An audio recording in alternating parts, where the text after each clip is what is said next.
Spacious Basement. I'm a male and was 22 when this story occurred. The encounter happened when I moved back to my hometown after graduating. I had to move back in with my parents until I found a job. It was great at first seeing more of my parents as I hadn't seen them as much studying in a different city, but the novelty soon started to wear off and I was missing the independence I had living in my own apartment when I was away. I eventually found a job and a few months after decided I was going to find my own place and regain my independence.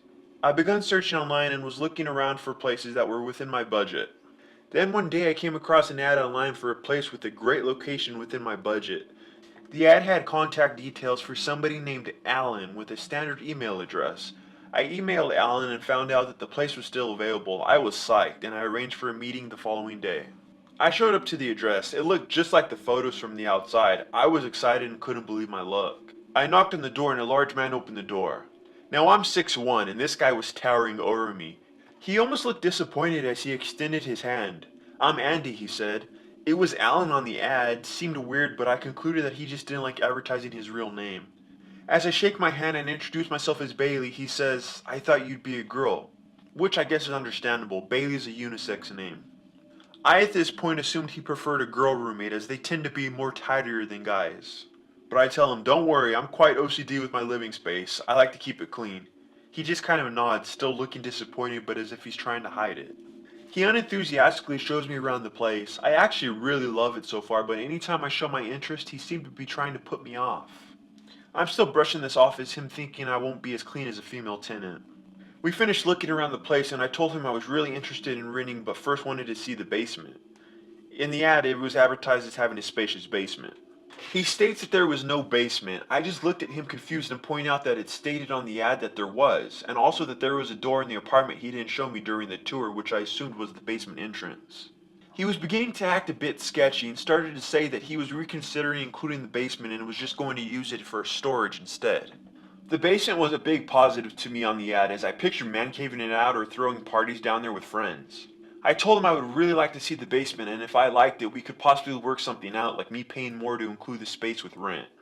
He seemed unsure but as I was being adamant he finally relented and says that he was showing but first needed to go down and tidy up. And he disappeared into the dark basement. I was waiting for the light to flicker on when he reached the bottom of the stairs but it never did. It stayed dark and I heard some shuffling around for a minute or so and then the light finally came on and he shouted up that I could come down. I began to feel uneasy and was ready to leave but I brushed it off because I really wanted to move into this place. I headed down the stairs and I reached the turn in the stairs near the bottom when Andy said, "Watch your feet." That's when I looked down and noticed it. It ran across about ankle height right before the bend and was tied around at the ends and secured by screws. He saw the confused look on my face and quickly chimed in that the last tenant had a dog and he painted models or something down there. The wire was there to keep the dog out and he hadn't had a chance to remove it just yet. Pretty flimsy excuse considering the ad said no pets. I'm thinking the only reason he didn't remove it was because I was at the top of the stairs and would have seen him do so. Andy says, "Well, here it is," and a minute later is quickly trying to rush me back up the stairs. I'm a bit relieved when all I see down there is boxes, typical storage stuff, no weird smell or anything, just a normal looking basement. But then I noticed in the corner just as I turned to go back upstairs an old mattress with shackles tied to it. It was poorly propped up in the far corner with a sheet covering it, but you can see the bottom corner and it's clear what it is. Andy immediately closed the door when we're back up and says we'll get in touch if you want the place and maybe we can work something out with the basement. He was acting super sketchy at this point and I could tell he wanted me out of the place right away. So I said, "Sure, it's a lovely place, I'll be in touch, nice meeting you." I was quickly ushered out. I called my best friend when I left and told him what happened and that I was worried Andy was planning on luring a girl down there and tripping her on the stairs to do God knows what. He said maybe I was being paranoid but it did sound sketchy as hell. I decided better safe than sorry and called the police station and explained what happened. The police thanked me and said that they'll check it out but didn't sound very sincere. I expected to hear a follow-up a few days later, but I heard nothing. I called back a few weeks later to inquire about the situation, but am told they cannot release any information. I keep an eye on local news and nothing came up, nothing that would fit the description or the story of Andy. The ad did get removed the next day though. Maybe I put him off to the idea, maybe it was just me being paranoid and there was nothing malicious about it, or maybe Andy followed through with his plan but was never caught.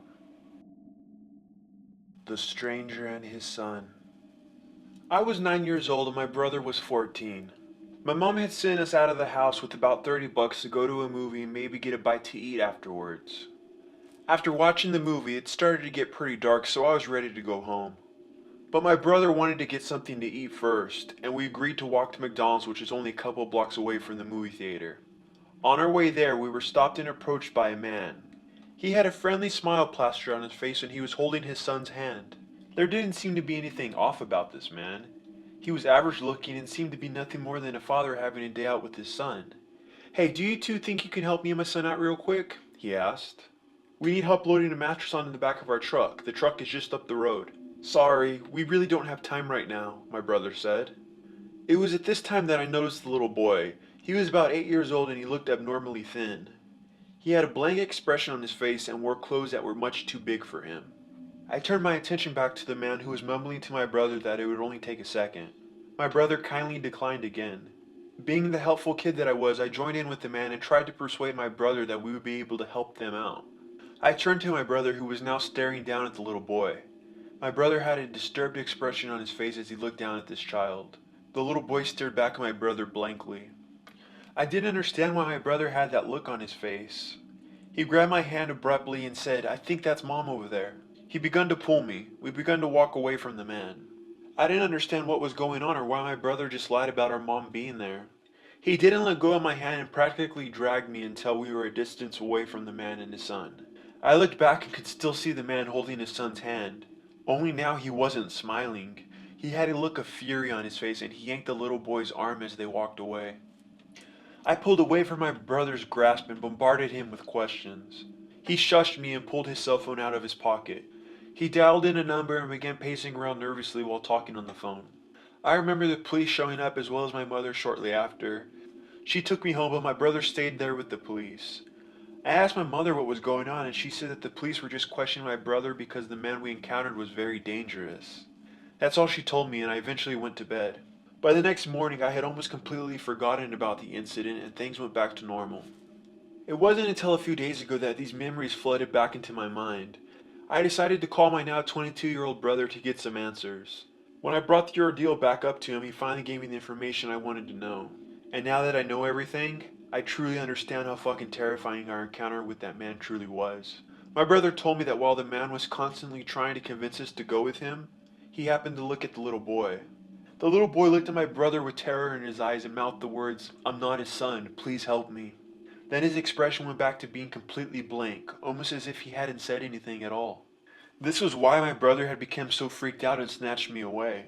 When he called the police, they hurried down and he described the man the best he could. They couldn't do much with the little information my brother had given because we hadn't even seen the car that the man supposedly had. My brother told me that a few weeks into the investigation, they had found the little boy that was with the man that day. They found him dead. His body had been cruelly dumped in the woods. If my brother and I would have gone with that sicko, we likely would have met the same fate. He obviously couldn't have kidnapped us both on his own, as my brother was a fairly strong fellow. That must mean he had other pedophile partners who must have helped him snatch up unsuspecting kids. Unfortunately, they were never able to catch any of the sick bastards that did this to the kid. But that man was definitely not his father. His real parents had already been searching for their missing son for almost a month. The pedophile had managed to kidnap the poor kid and used him as a puppet to try and kidnap other children. Every time I think about the boy, I feel a deep pity for him. He was only a year younger than I was at the time.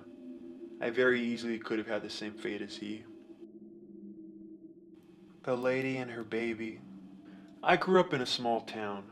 On summer days, my best friend and I would venture around our woodsy neighborhood and do typical kid things. I had a little sister who was around 7 or 8 at the time, and my friend also had a little sister that was the same age. We would occasionally let them tag along on our adventures, especially if our parents made us. Our favorite thing to do was walk to our neighbor's house and use their trampoline. It was in our neighborhood, but the houses were pretty spread out with dense forest in between. One day my friend and I decided to let our little sisters come to the trampoline with us. We played on it for an hour or two and decided we were thirsty and hungry and decided to head back to my house for snacks. As we were walking, a woman with short black hair and sunglasses was walking her baby in its stroller. I didn't recognize her as someone who lived in our neighborhood and I knew everyone. I just figured she was somebody from one of the surrounding neighborhoods enjoying a walk. She approached us and said, "Oh hey kids, I'm a little lost. What road is this?" None of us were alarmed. The neighborhood is windy and can be confusing, plus she was a lady with a baby, not some creepy old man. We told her the name of the road and she said she was very lost and needed to get home to take care of her baby. She then asked if we could escort her to the house because she didn't think she'd be able to find it even with directions. My friend agreed to help, but I felt really uncomfortable because I was told to never talk to strangers. I told the lady none of us could help because my dad was expecting us home soon. My friend gave me a weird look at first, but she eventually caught on because she said, "Oh yeah, we can't help, sorry." At this point, I still really wasn't freaked out. I just knew I shouldn't be helping strangers to their house. I went to grab my sister's hand, who was trailing a few paces behind. I stepped closer to the lady in my efforts and saw into the stroller. That is when my heart sank. It was a baby doll. It was all wrapped in blankets, but I could see that it was plastic. At that point, I didn't know what to do, so I found myself screaming for everybody to run. We all sprinted for the house. My dad was working on something in the garage as we ran in out of breath crying. I quickly told him that there was a lady trying to get us to go home with her who had a fake baby. He grabbed a golf club from his bag that was laying out and told us to get in the house and lock the door. We all went in and waited for a few minutes until he came back. He said he was heading towards the lady when she spotted him. She was already on the phone with somebody. Out of nowhere, a white van apparently screeched up and she threw the stroller inside. She jumped in and it sped off. It was definitely a creepy experience. I don't know what the lady's intentions were, but I feel that they weren't innocent. After that day, we didn't wander around the neighborhood nearly as much, and when we did, we were always looking out for something. Or someone. Hey guys, if you made it this far, we really appreciate all your support. If you haven't yet joined the Ghoul Gang, you can do so right now by hitting that subscribe button. And if you enjoyed these scary stories, go ahead and hit that like button so we know we're doing a good job. And with that being said, please don't forget, nothing on this earth is more scary than a fellow human being.